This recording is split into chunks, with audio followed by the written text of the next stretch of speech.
Take a break from your busy schedule and join Harold Sala for Guidelines, a 5-minute commentary on living.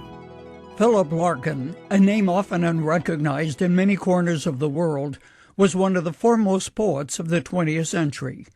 A complex individual whose writings often appear to be somewhat dark and foreboding, Larkin wrote a letter dated April 13, 1976, to Kingsley Amis, a former classmate. At the time, Larkin was 53 years of age.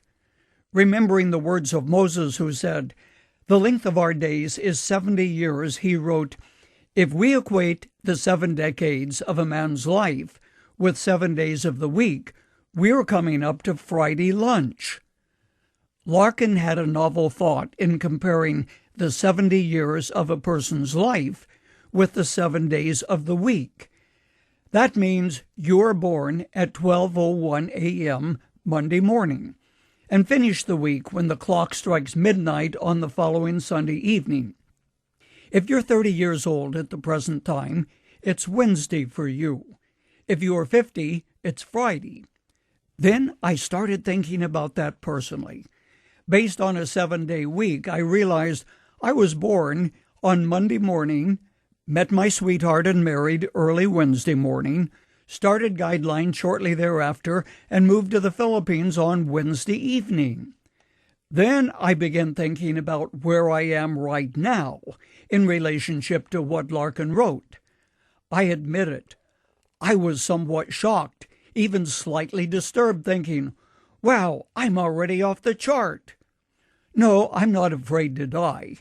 But I do admit to having a kindred spirit with Mark Twain, who said he wished he knew where he was going to die because he'd never go near the place. We, of course, never know when the week gets cut short. Or others live beyond 70 and manage to see Monday or Tuesday of the second week. But rarely does anyone get to Wednesday when the person would reach the century mark. It is no wonder that Moses added, "Teach us to number our days aright, that we may gain a heart of wisdom." What did Moses have in mind when he talked about applying our hearts to wisdom? Another translation puts it, "Teach us to make the most of our time, so that we may grow in wisdom." There is always wisdom in making preparation for a journey, including your travel plans as to how you're going to get to where you want to go and where you stay upon arrival. Jesus rebuked a wealthy man whose attitude was, "I will build bigger barns and grow a larger business," when he did not know he was going to be struck down at midnight. Jesus called him a fool. The reality is that life's journey is over altogether too soon. For some, it is on Wednesday when they are in their 30s. For others, it is later in the week. But eventually we cross the threshold and meet God. Philip Larkin brought a person's life down to a 7-day period, which we can relate to. However, he never got to finish his week. He died at the age of 63 from cancer early Sunday morning, considering 70 years as 7 days of the week. 2 questions as I conclude today's commentary.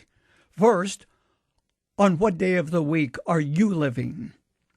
Second question, what plans do you have for the rest of the week, including reservations for an eternal home in heaven at the end of life's journey? Think about it.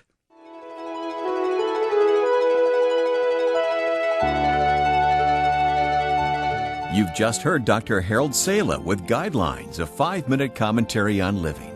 If you would like to listen to the program again, download a copy, subscribe to our e-commentary, or view other resources, visit guidelines.org.